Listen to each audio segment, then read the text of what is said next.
నమస్తే. ప్రజెంట్ మనం ఏదైతే 12 రోజులు నిరుద్యోగుల కోసం దీక్ష చేసి పోరాడి ఆ తర్వాత విరమించారు సార్ బక్కా జడ్సన్ గారు మనతోటి ఉన్నారు. సార్ చెప్పండి సార్, ఆరోగ్యం ఎలా ఉంది సార్? ఇప్పుడు రికవర్ అవుతుంది. ఏం సార్ ఇప్పుడు డిఎస్సి మొదలైంది, మీరు పోరాటం చేసిర్రు, 12 రోజులు దీక్ష చేసిర్రు, అయినా కూడా ఈరోజు ప్రభుత్వం ఇంకా హేళన చేస్తూ మాట్లాడుతుంది. ఎట్లా చూస్తారు సార్ ఈ ప్రభుత్వాన్ని?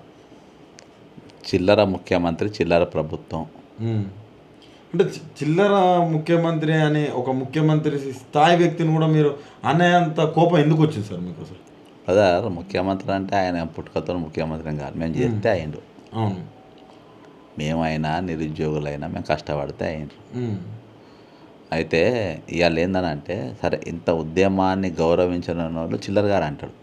అంటే ఉద్యమ స్ఫూర్తి ఒకవేళ ఈయన లెక్క ఆ రోజు కాంగ్రెస్ ప్రభుత్వం వ్యవహరిస్తే అప్పుడున్న కాంగ్రెస్ ప్రభుత్వం ఇలా నీకు తెలంగాణ ఉండేదే కాదు.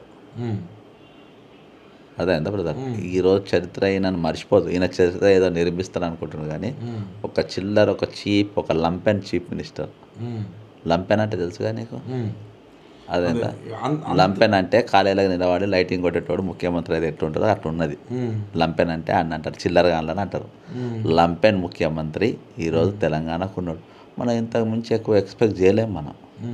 అర్థమైందా? అంటే మీరు పెద్ద పెద్ద వాళ్ళతోటి కూడా, అంటే ఆ రోజు రాజశేఖర్ రెడ్డి గారితో కూడా మీరు పనిచేసిన దాఖలు ఉన్నాయి. అయినప్పుడు కూడా ఇలా మా యొక్క నాయకుడే పోయి ఈ యొక్క యుద్ధం వెనుక ఉండి ఆయనకు ఉద్యోగం ఇవ్వలేదు కాబట్టి ఇదంతా చేపిస్తున్నాడు అనే కోణంలో మాట్లాడుతున్నారు కదా సార్? కాదు సార్, నేను పార్టీకి వెళ్ళి మా ఇంటికి చిన్నారెడ్డి ఇదే ఇంటికి వచ్చి జడ్సన్ జర కొంచెం స్లోగా అది ఇది అని అన్నప్పుడు నేను కానని చెప్పిన. నౌకరు కావాలంటే స్లో అయితే నౌకరు వచ్చు. ఎందుకు సార్, ఎందుకు మీరు స్లో కాలేకపోయారు? ఎందుకు అసలు వీళ్ళ వ్యవహారం నచ్చకనా, లేకపోతే మీ పర్సనల్ ఏదైనా ఉన్నదా? బ్రదర్, నాకు పర్సనల్ అనేది ఎప్పుడు ఏముండదు.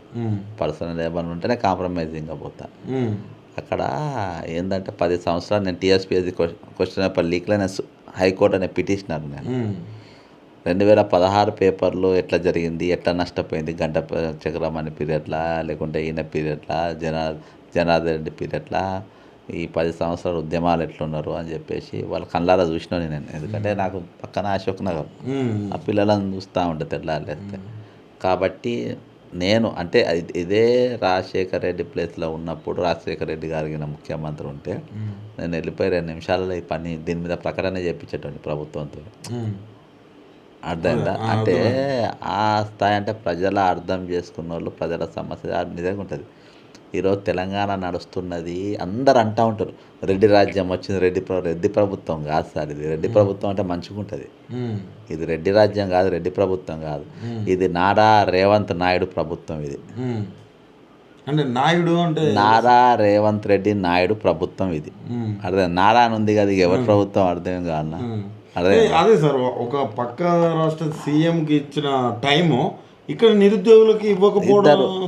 అదే ఇద్దరు ఏమన్నా తెలంగాణ అభివృద్ధి గురించి పాత కేసుల గురించి మాట్లాడకు. ఇద్దరు ఒక కేసులో ముద్దాయిలు, ముగ్గురు మొత్తం. వేమనరేందర్ రెడ్డి ముఖ్య సారథి కూడా ముగ్గురు ముద్దాయిల ముద్దుల కలయిక ఇది. అంతేగాని ఈ తెలంగాణ గురించి 2 రాష్ట్రాల గురించి మాట్లాడడానికి ప్రగతి భవన్లో మాట్లాడింది అభివృద్ధి గురించి కాదు, 1000% కాదు. ఏం అభివృద్ధి మాట్లాడతారు ఏం డెవలప్మెంట్ చేస్తారు మాట్లాడు. అలా నిరుద్యోగుల సమస్యలు వదిలేసి ఇక్కడ పెద్ద ఎత్తున ఉద్యమం నడుస్తూ ఉంటే ఈరోజు ఆంధ్ర మీడియా మనం తెలంగాణ బంద్ ఇచ్చినాము, మన సెలో సెక్రటరియట్ అని అందరు ఒక దిక్కు అరెస్ట్ అయినరు. అరెస్ట్ అవుతూ ఉంటే ఒక ఆంధ్ర నాయకుడు ఒక ఆమెను ఎవరినో ఉంచుకున్నదంట. అదో ఇంటర్నేషనల్ సమస్య అంట. గంటలు మహాన్యూస్ అదే, ఆంధ్రజ్యోతి అదే, ఇంకేదో ఛానల్ ఉంది TV5 అదే. అరే కనీసం స్క్రోలింగ్ కనుక మన పిల్లల చూపించాలి, ఇవాళ దాకా ఒకటి చూపించాలి. అంటే ఎందుకు చూపెడతలేదు అంటే ఇక్కడ ఈ మీడియా ఆంధ్ర ఎల్లో మీడియానో పింక్ మీడియానో ఏమో మీడియానో అంటారు దాన్ని. ఆ మీడియాకు ఇవాళ తెలంగాణలో ఇది మా ప్రభుత్వం, మా నారా రేవంత్ నాయుడు గారి ప్రభుత్వం అని వాళ్ళు అనుకుంటున్నారు. కాబట్టి ఆ ఛానల్ ఏవి కూడా ప్రసారం చేస్తలేవు. ఇవి ఎవరిదో ఒక కీప్ గురించి, ఒక ఇద్దరు మధ్యలో నడిచిన ఒక అక్రమ సంబంధం గంటలు అది అరే ఆ యాంకర్లో కూడా సిగ్గు అనిపిస్తలేదు అబ్బా ఎవరైతే మాట్లాడుతున్నారో గంట. అరే తెలంగాణ ఉద్యమం ఇంత పెద్ద నడుస్తుంటే దాన్ని మాట్లాడే ఒక లైన్ చూపించే సంస్కారం లేని వీళ్ళు.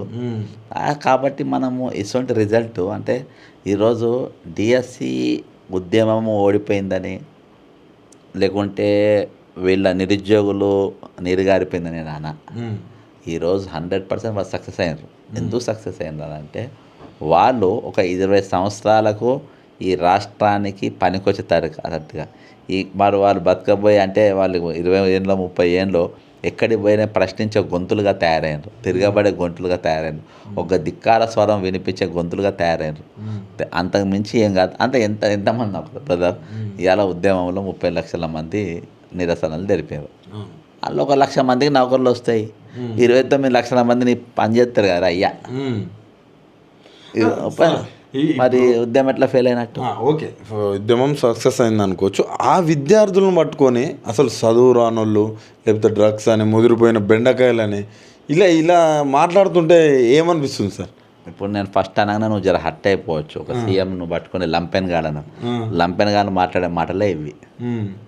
అర్థమైందా? కాలేజీలుగా నిలబడి కాలేజీ ఆడపిల్లల లైటింగ్ ఉండేటువంటి తీసుకొచ్చి ముఖ్యమంత్రి చేస్తే ఇట్లా ఇలా అన్నిటికన్నా నాకు బాధ నేను ఇలా సంతోషంగా ఎందుకున్నా అంటే ఆ కాంగ్రెస్ పార్టీలో 34 ఏళ్ళు ఉన్నటువంటి నేను ఆ కాంగ్రెస్ పార్టీలో లేనందుకు నేను సంతోషపడ్డా. అరే ఇంత పెద్ద కాంగ్రెస్ పార్టీ బ్రదర్, నేను అంటే కాంగ్రెస్ సభ్యుడిని కాదు, నేను కాంగ్రెస్ పార్టీ ఐడియాలజీల సభ్యుడిని. గాంధీ ఆశ్రమంలో చెరకా చుట్టూ నేర్చుకున్నాను నేను, నా చెరకా బ్యాచ్ నాది. ఇంకోటి ఏంటంటే వాళ్ళతో నేను లోపల ఇంటర్నల్గా నేను వర్క్ చేసినోండి నేను అధిష్టానంతో, వీళ్ళతో కాదు. అసోంటిది కాంగ్రెస్ ఇంత అవినీతి గురించి కానీ లేకుంటే దేశాభివృద్ధి కానీ ఇంత చెప్పేటోళ్ళు ఒక రెడ్ హ్యాండ్గా దొరికిన ఒక ముద్దాయిని తీసుకొచ్చి ముఖ్యమంత్రి వీళ్ళకేం కర్మ పట్టింది అనుకున్నాం. సరే టైం బాగలేక చేసిందే అనుకున్నాను. మరి మారతలేడు కదా. పొట్ల కాయ రాయి పొడుగు రాను గట్ట నీళ్ళ తోడ వంక లేక పెరుగు కుక్కతోక గట్ట కుదురు నా చక్కగా లేదు కుదరది నేను ఇట్లనే ఉంటానని ఆయన ముఖ్యమంత్రిని తీసుకొచ్చి పెట్టారు. నాకు కాంగ్రెస్ పార్టీ మీద జాలేసింది. నేను ఇలా సభ్యుని అలా కాదని గర్వపడుతున్నా. ఇటువంటి పాలన నేను ఒక విలన్ అయిపోతుంది. ఇలా కాంగ్రెస్ పార్టీ ఒక కార్యకర్త ఒరిజినల్ కాంగ్రెస్ చంపేసిండ్రు అబ్బా. ఒరిజినల్ పార్టీని ఒరిజినల్ కార్యకర్త చంపిపడేసారు. నాకు కొద్దో గొప్ప ఉండే ఆలోచన ఆయనతో మొత్తం పోయింది. జీవిత కాలంలో కాంగ్రెస్ పార్టీలో పోవద్దనే ఆలోచనకు నేను వచ్చేసి. అంటే రేవంత్ రెడ్డి ఉన్నంతసేపు పోరా లేకపోతే కాంగ్రెస్ పార్టీలోకి పోరా? బ్రదర్ ఇప్పుడు రేవంత్ రెడ్డి అనేటువంటి ఎప్పుడు ఏ రోజైనా ముంచేస్తాడు. అంటే రేవంత్ రెడ్డి అసంటోని ముఖ్యమంత్రి చేయాలనే ఆలోచన వచ్చింది కాంగ్రెస్ పార్టీ అంటేనే ఇక నాకు అసహ్యం అనిపించింది. అరే వాళ్ళన్న బుద్ధి ఉండాలి కదా, వాళ్ళు మనుషులా గాడిదలా? అరే మన పార్టీ వాళ్ళు హైదరాబాద్ పోయినరు, మన అధినాయకులు పోయి మాట ఇచ్చిండ్రు, పిల్లలతో కూర్చొని ముచ్చట పెట్టిండ్రు. నీకు నీట్ క్వశ్చన్ పేపర్ లీక్ అంత పెద్దగా కనబడుతుంది. అది ఎంత పెద్దదో ఇక జీవితాలు అంత పెద్దవి కాదా ఈరోజు అంత అదే నీటుకు బల్మూరు వెంకట్ కావచ్చు, ఇంకొంతమంది కావచ్చు, పెద్ద ర్యాలీలు అంటే రోడ్ల పొడవునా కొన్ని వేల మందిని జమ చేసి ర్యాలీలు చేస్తున్నారు. ఇక్కడ మాకు ఉద్యోగాలు టైం అడిగింది. ఫస్ట్ ఉద్యోగాలు పెంచమని అడిగారు, తర్వాత టైం అన్ని ఇవ్వండి బాబోయ్ అనే కాడికి వచ్చినా కూడా బల్మూరు వెంకట్ లాంటి వాళ్ళు కూడా మాట్లాడకపోవడాన్ని ఎట్లా చూస్తారు సార్ మీరు? ఇలా బల్మూరు వెంకట్ అంటే 3,000 ఓట్లు వచ్చినాయి ఆయనకి నిలబడితే. పిల్లగాడు చిన్న ఏజు, ఆ పిల్లగాని ఏజ్ ఫ్యాక్టర్లో ఉన్న వాళ్ళందరికీ ఈరోజు శత్రువు అయ్యిండు. నాకు నౌకరు దొరికింది చాలా అనుకుంటాను. ఈరోజు కేవలము రేవంత్ రెడ్డి మెచ్చుకోవాలని పిల్లలకు నష్టం చేయాలని ఇంతమంది నష్టపోతా ఉంటే చూసుకుంటే అరే వాళ్ళని పిలిచి నువ్వు ఎక్స్ప్లెయిన్ చేయి. అచ్చా నేను డేట్ పెంచలేను, ఎందుకు పెంచలేను రీజన్ చెప్పు. నేను పోస్ట్ ఎందుకు పెంచలేను రీజన్ చెప్పు. వాళ్ళతో కూర్చొని మాట్లాడు. ముఖ్యమంత్రితో మాట్లాడితే ఎంత బాగుండు. ఒక 100-200 మందిని టీంకి ఒక గ్రూప్ 50 మందిని 50 మంది సపరేట్గా కూర్చోబెట్టి డిఎస్సి వాళ్ళని సపరేట్గా గ్రూప్ కూర్చోబెట్టి మాట్లాడి వాళ్ళ ఇబ్బందులు ఏందో వాళ్ళు చెప్పిన తర్వాత దానిపై అరే నువ్వు చర్చనే చేయకుండా వాళ్ళతో మాట్లాడకుండా నువ్వు సొంతంగా నిర్ణయం తీసుకొని నువ్వు సొంతంగా నీకు వచ్చిన ఐడియాలనే వాళ్ళ మీదకి రుద్ది ఈరోజు నీవంతమందికి నువ్వు శత్రువు అయిపోయినావు అంటే ఇటు కాంగ్రెస్ పార్టీలో నువ్వు నాయకులకు శత్రువు, నువ్వు ఎమ్మెల్యేలకు శత్రువు, అంటే అంటే ఆయన చెప్పేది ఏంటంటే అసలు నోటిఫికేషన్ కావాలా ఉద్యోగాలు అంటే మీరు ఇటేమో ఉద్యోగాలు పెంచాలంటున్నారు, జాబులు లేవు అంటున్నారు, నోటిఫికేషన్ ఇచ్చే ఎగ్జామ్స్ రాయిస్తానో ఈ ధర్నాలు చేస్తున్నారు. నేను మాత్రము అటు నిరుద్యోగులకు కావచ్చు ప్రభుత్వానికి కావచ్చు చాలా చక్కగా వారధిగా పనిచేస్తున్నాను అంటున్నాడు కదా, ప్రతి ప్రెస్ మీట్లో అదే చెప్తున్నాడు. బ్రదర్, గ్రూప్ 1 గత నోటిఫికేషన్ 500 పోస్టులు, నువ్వు 63 పోస్టులు కలిపినావు. నువ్వు 63 పోస్టులు కలిపిన తర్వాత నువ్వు డేట్ ఎక్స్టెండ్ చేసినావు. 1,50,000 అప్లికేషన్లు ఎక్కువ వచ్చినాయి. 6,60,000 దాదాపు నియర్లీ 2 lakhs అప్లికేషన్లు ఎక్కువ వచ్చినాయి. ఈరోజు 1:100 అనే డిమాండ్ పెరిగింది. ఎందుకంటే నీ ఇచ్చేబట్టి అంటే నీ నోటిఫికేషన్లో నువ్వు డేట్ పెంచని కానీ లేకుంటే 1:100 చేయడానికి కానీ రోజు చెప్పుకోవు. మరి 63 పోస్టులు ఎందుకు పెంచినావు? పెంచి నువ్వు యాడ్ చేసినావు, ఎట్లా చేసినావు? ఇది కోట్లో పోతే ఇది కోటి రాదా? అంటే నీ ఈ 1,50,000 మందిలల్లో నీ టీం ఎవడో ఉన్నాడు. ఈ 63 మంది ఇలా క్వశ్చన్ పేపరు ఎవరికో ఈ మందిలో ఈ టీంలో సప్లై అవుతుంది. నువ్వు రాసుకో బ్రదర్, మ్యాక్సిమం పోస్టులు నెక్స్ట్ రౌండ్లో వచ్చిన అప్లికేషన్లలోకి వస్తాయి గ్రూప్ 1లో. అంటే ఇప్పుడు మీ ఉద్దేశం ఏంటి సార్? బ్రదర్, నేను చెప్పేది ఏంటా బ్రదర్, ఇది 500 పోస్టులు, 500 చిల్లర ఫస్ట్ నోటిఫికేషన్ వీళ్ళు ఇచ్చినాం. ఇందులో 3 లక్షలు ఏందో అప్లికేషన్ వీళ్ళు వచ్చినాయి. ఇది అయిపోయింది. దీనికి 1:50, 100 అనేది అవసరం లేకుండే, 1:50 అయినా కానీ బట్టి ఇక్కడనే 1:100 చేయాలని డిమాండ్ చేసిండ్రు ఎప్పుడు 500 పోస్టులు ఉన్నప్పుడు. ఈ రేవంత్ రెడ్డి ఏం చేసిండ్రు అయితే ఈ నోటిఫికేషన్ మీదనే హైకోర్టు కూడా దీనికే వచ్చి ఎగ్జామ్ పెట్టు, అప్లికేషన్లు ఇవే ఉంటాయి అనే టైప్లో వాళ్ళు జడ్జిమెంట్ ఇచ్చారు. ఈ పుడింగ్ ఏం చేసిండు, ఇంకో 63 పోస్టులు యాడ్ చేసిండు. అంటే 1:100 చేస్తే కేసు అవుతుంది అంట, కోర్టులో కేసులు పడతాయి. కాబట్టి మేము 1:100 చేయలేము, మళ్ళీ మొదటికి వస్తుందని నువ్వే చెప్తావు. మరి 63 పోస్టులు తీసుకొచ్చి నేను యాడ్ చేయడానికి నీ చట్టం అనుమతి రాలేదా? ఇబ్బంది రాదు కదా. ప్లస్ డేట్ ఎక్స్టెండ్ చేసేటోడికి ఏమైందంటే 1,60,000 వెళ్ళి 2 లక్షల ఫామ్స్ ఎక్కువ వచ్చినాయి. ఏది ఇట్లా ఇప్పుడు ఇవి 2 కలిపి 5 లక్షల ఫామ్లు వచ్చినాయి. ఈ ఒరిజినల్గా ప్రిపేర్ అయ్యేటోడు ఏమంటుండే, నాకు 1:100 చేయి, లేకుండా నాకు కష్టమవుతుంది, ఏజ్ అయిపోతుంది, నాకు చాలా అప్లికేషన్లు వచ్చినాయి కాబట్టి నేను కుదరది అని నువ్వు అన్నావు. ఇప్పుడు నా ఆరోపణ ఏంటంటే 63 పోస్టులు కలిపి నువ్వు ఫ్రెష్ అప్లికేషన్ డేట్ ఎక్స్ప్లెయిన్ చేసినావు కదా, ఇందులో నీకు సంబంధించిన వ్యక్తులు ఇందులో స్కామ్ అయినరు కాబట్టి అయినరు. వీళ్ళ కోసము ఈ కొత్తగా వచ్చిన దాంట్లోనే నువ్వు నౌకర్లు ఎక్కువ ఇవ్వబోతున్నావు కాబట్టి వీళ్ళు క్వశ్చన్ పేపర్తో వస్తుండు కాబట్టే నువ్వు 1:100 చేస్తలేవు. కాబట్టి నేనేమంటున్నా, నీకు నిజాయితీ ఉంటే ఈ 63 పోస్టులకు సపరేట్ నోటిఫికేషన్ ఇచ్చేది ఉంటే ప్రాబ్లమే ఉండేది కాదు కదా. మరి ఇప్పుడు తుగ్లక్ గాడేవాడు, అంతే తుగ్లక్ గాడేవాడు నేను చెప్పిన లెక్కనే కదా. తుగ్లక్ గాడేవాడు ఇలా చర్చలకు ఎందుకు జరపలే అంటే చర్చలు జరిపినాక చెప్పు దెబ్బలు పడతాయని. అర్థమైందా? వాళ్ళ తప్పేందో ఏలు పెట్టి ఒక క్రిమినల్ని తీసుకొని వచ్చి ఒక ఫోన్ ట్యాపింగ్లో ప్రథమ ముద్దా ఎవడనంటే డీజీపీ ఉంటాడు. అర్థమైందా? ఆ ముద్దాయిని తీసుకొని వచ్చి నువ్వు ఇవాళ టీఎస్పీఎస్సీ చైర్మన్, ఇప్పుడు టీజీపీఎస్సీ చైర్మన్ పెట్టుకున్నావు, ఆయనను తీసుకొచ్చి ఆడబెట్టినావు. క్రిమినల్ తీసుకొని పెట్టినాక ఇవి కాకుండా అనుమానాలు కాకుండా ఇంకెక్కడ ఉంటే 100% గ్రూప్ 1 ఈజ్ స్కామ్ బ్రదర్. ఓకేనా? అదే నేను చెప్పిన లెక్కల మీరు ఆలోచన చేయండి. ఓకే సార్, లాస్ట్ ఫైనల్గా ఈ పోలీస్ వ్యవస్థ ఏదైతే లైబ్రరీలో కొట్టడాలు, ఓయి వేదిక జర్నలిస్టులపై దాడులు, ఇవన్నీ ఎట్లా చూస్తారు సార్? ఈ పోలీస్ వ్యవస్థ ఏంది ఇంత ఘోరంగా లాఠీ చార్జీలు గతంలో ఎప్పుడు తెలంగాణ వచ్చినప్పటి నుంచి కూడా ఎప్పుడు కూడా ఇంత ఘోరంగా జరగలేదు. మరీ లైబ్రరీలకు తాళాలు వేయడం, ఇది ఎట్లా చూస్తారు సార్ పోలీస్ వ్యవస్థ? బ్రదర్, పోలీసు వ్యవస్థ వాళ్ళ డ్యూటీ వాళ్ళు చేస్తారు. పోలీసు వ్యవస్థ 100% తప్పులేదు. ఇది మొత్తం చేపించింది హోంమంత్రి. హోంమంత్రి ఎవరి దగ్గర ఉంది? ముఖ్యమంత్రి దగ్గర. అంతే. విద్యామంత్రి ఎవరి దగ్గర ఉంది? ముఖ్యమంత్రి. సోషల్ వెల్ఫేర్ మంత్రి ఎవరి దగ్గర ఉంది? ఇవన్నీ ఫెయిల్ అయినాయి కదా. యానిమల్ హస్బెండరీ ఎవరి దగ్గర ఉంది? ముఖ్యమంత్రి దగ్గరనే ఉంది. ఈరోజు ఇవన్నిట్లలో కానీ పూర్తిగా విఫలమైపోయాడు, కొట్టిపిచ్చిండు. ఇంకోటి పోలీసు పేర్లు చెప్పుకొని సివిల్ డ్రెస్లలో వచ్చి, ఈరోజు నేను హాస్పిటల్ ఉన్నప్పుడు కూడా బ్రదర్, నేను హాస్పిటల్కి వెళ్ళి ఇంకా నేను దీక్ష కంటిన్యూ చేద్దాను, సివిల్ డ్రెస్లల్లో లోపలికి వచ్చేసి నా బాటిల్లో నాకు మందులు ఎక్కే బాటిల్లో చూసుడు, ఇంజక్షన్లు చూసుడు, ఏం ట్రీట్మెంట్ ఇచ్చి చూసుడు, అవి తీసుకొని ఫోటో తీసుడు, ఇవన్నీ సివిల్ డ్రెస్లో ఉన్న వాళ్ళు పోలీసు వాళ్ళు నేను 100%. అదే మొన్న శ్రీనివాసరెడ్డి గారు హైదరాబాద్ సిపి మామూలు మనిషి కాదు. నేను ఆయన డ్యూటీ స్టైల్ నేను చూసిన. కాంగ్రెస్ పార్టీ ఉన్నప్పుడు కూడా లిక్కర్ కేసులలో దొంగతనం అందరి కేసు ఎఫ్ఐఆర్ పెట్టి లోపలికి వేసిన మనిషి ఆయన. వరంగల్ నిజాయితీగా ఆయనను పట్టుకొని ఈయన అంటాడు పోలీస్ ఆఫీసర్స్ మీటింగ్లల్లో, నేను జెడ్పీటీసీ ఉన్నప్పుడు నీ దగ్గరికి నేను వచ్చి నిలబడ్డా పని మీద, ఇప్పుడు నువ్వు నా దగ్గరకు వచ్చి నిలబడుతున్నావు అని అంటుండు. అరే ఏమన్నా అవులేగాడా దివానగాడా అంటే పోలీసు వాళ్ళని ఎట్లా అగౌరవపరుస్తుందని చెప్తున్నా. వాళ్ళకు కూడా మెడల్ దాకుండా పోయిపోయింది, అమ్మ గివిన్ కింద మేము పనిచేస్తున్నామా అని.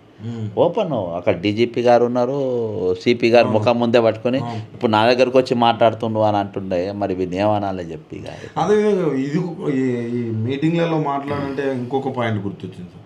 మీరు అందరూ ఏంటి ఇప్పుడు బీటెక్లో అవి కాదు ఐటీఐ చేసుకోవాలని మాట్లాడడం ఇదంతా ఎట్లా అనిపిస్తుంది సార్? అసలు చెప్తున్నా కదా బ్రదర్, ఒక పూర్తిగా అవగాహన లేని ముఖ్యమంత్రి, ఆలోచన లేదు అసలు ఆయనకు. ముఖ్యమంత్రి అంటే ఆయనకంటే నాకున్నది ఏంటంటే ముఖ్యమంత్రి అంటే ఏంది అని వాళ్ళ పిల్లలు వాళ్ళ బిడ్డ మనవడికి అడిగితే, ముఖ్యమంత్రి అంటే 3-4 కార్లు వెనుక 4 కార్లు బుల్లెట్ ప్రూఫ్ ఇది ఉంటుంది, మన సినిమాలో ఫ్రీగా సినిమా చూడవచ్చు, అర్థమైందా, మన రోడ్డు మీద పోతే రోడ్డు ఖాళీలు ఉంటాయి అంటే మన దృష్టిలో అదే సీఎం అంటే. తక్కిన పరిపాలన మీద కానీ, ఫైల్ ప్రొసీడింగ్స్ మీద కానీ, లేకుంటే సెక్రటరియట్ నిర్మాణం ఏ విధంగా ఉండాలి, నిర్మాణ స్ట్రక్చర్ ఏ విధంగా ఉండాలి, బిల్డింగ్ స్ట్రక్చర్ కాదు, ఎంప్లాయీస్ స్ట్రక్చర్ ఎట్లా ఉండాలి, దానిపైన ఏం అవగాహన లేదు బ్రదర్. Zero knowledge. ఇవాళ ప్రభుత్వం ఆయనతో నడుస్తుందంటే ఓన్లీ బికాజ్ ఆఫ్ మినిస్టర్స్. ఇవాళ ఫెయిల్ ఎందుకు అవుతుందంటే నీకు శాఖలు ఫెయిల్ అయిన శాఖలు మొత్తము ఓన్లీ చీఫ్ మినిస్టర్ దగ్గర ఉన్నాయి, వేరే మంత్రుల దగ్గర ఉన్న శాఖలు పెద్ద ఫెయిల్ కాలే, కొంచెం నడుస్తున్నాయి. కానీ అట్టర్ ఫ్లాప్ శాఖలు ఎవరి అని అంటే హోంమంత్రి fail, social minister fail, education minister fail, ఇంకేమున్నదా? విద్యార్థులు చనిపోయినా కూడా ఒక విచారణ అనే వర్డ్ ఇంతవరకు వినలేదు సార్. నేను ఎక్కడ కూడా బాలిక నిన్న కూడా ఒక దోసపాడు సంబంధించిన ఒక అమ్మాయి చనిపోయింది, అంతకుముందు పక్కన ఉన్న సూర్యాపేటలో 2 చనిపోయారు, భువనగిరిలో చనిపోయారు. ఇదంతా జరుగుతుంటే కూడా ప్రశాంత్ అనే పిల్లాడు మన ఇద్దరం కూడా అక్కడ ఉన్నాం సార్ ఆ రోజు. ఇదంతా జరుగుతుంటే కూడా ఆయన దగ్గర ఉన్న విద్యాశాఖ మంత్రి కనీసం విచారణ అనే ఒక వర్డ్ కూడా ఎత్తట్లేరు.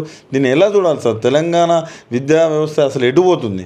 రియల్ బ్రదర్, నేను చెప్తున్నా కదా, ఈ ముఖ్యమంత్రిని ఎంత తొందరగా తీసేస్తే అంత మంచిది. ఎన్ని రోజులు అంత నష్టమే, అంత మన పిచ్చెక్కిపోతుంది ఈడం సీఎం అని ఆలోచించడానికి.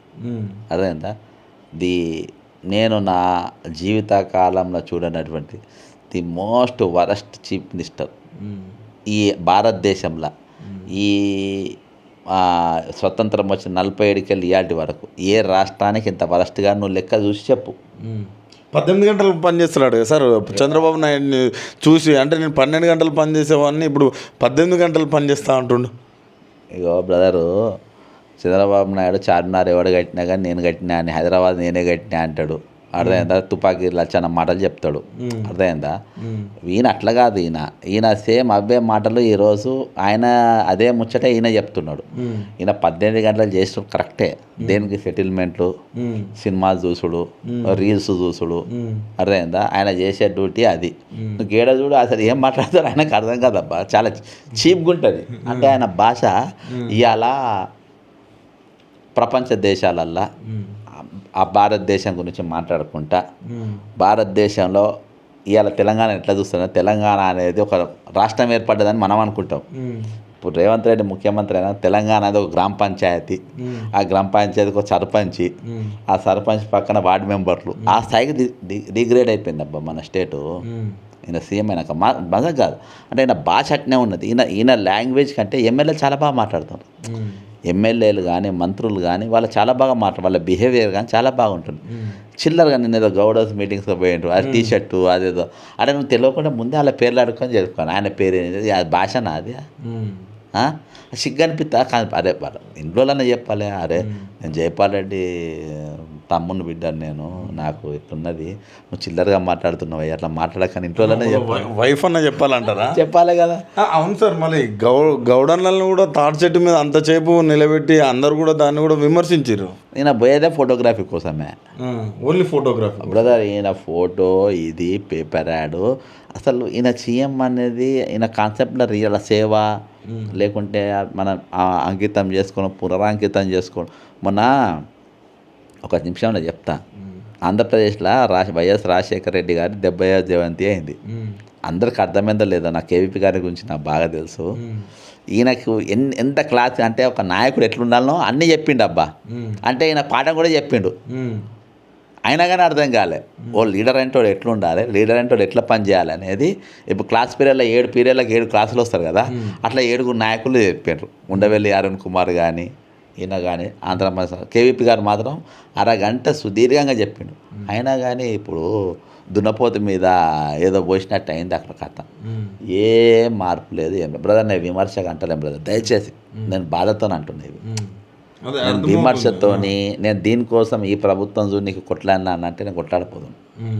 ఈ ప్రభుత్వం ఈ ముఖ్యమంత్రి కాబోతున్నది నేను అసలు కొట్లాడటం కాదు.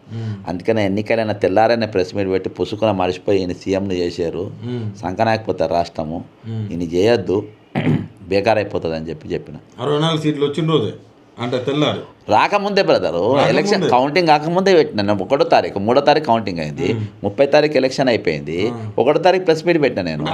క్లారిటీ ఏంటి సార్ మీకు రేవంత్ రెడ్డి పైన? క్లారిటీ ఏంటంటే మనకు తెలుసు కదా బ్రదరు, ఆయన ఏం చేస్తా ఆయన వ్యవహారం ఆయనతో మాట్లాడిన 2-3 సార్లు 1-to-1 కూర్చొని చిల్లరగాడని తెలిసిపోయింది. ఇసొంటోడు వస్తే చిల్లరగా ఉంటుందని చెప్పిన. బ్రదరు నీకు ఉద్యోగులతో చర్చలు జరుపుకొని ఇక బచ్చగానికి అప్ప చెప్పేది. ఇలా ప్రభుత్వం తరపున పార్టీ తరపున మాట్లాడేటోడు ఒక లఫంగిగాడు, వాడెవడో. ప్రభుత్వం తరపున మాట్లాడేటోడు బచ్చగాడు. మనకు ఎమ్మెల్సీ ఇచ్చి నిరుద్యోగులతో మాట్లాడుకో గదా. అది ఒక మంత్రి బ్రదర్ హెల్త్ డాక్టర్లు స్కాలర్షిప్ కోసం ధర్నా చేసిండ్రు. భాష మంత్రి రంగంలో దిగిండు, పోయి మాట్లాడిండు, సాల్వ్ చేసుకున్నాడు. ఏది వాళ్ళు డ్యూటీ బైకాట్ చేయకుండా సాల్వ్ చేసుకున్నాడు. నువ్వు అట్లా అసలు మంత్రులను దింపాలి కదా, దామోదర రాయలసీమ గారు.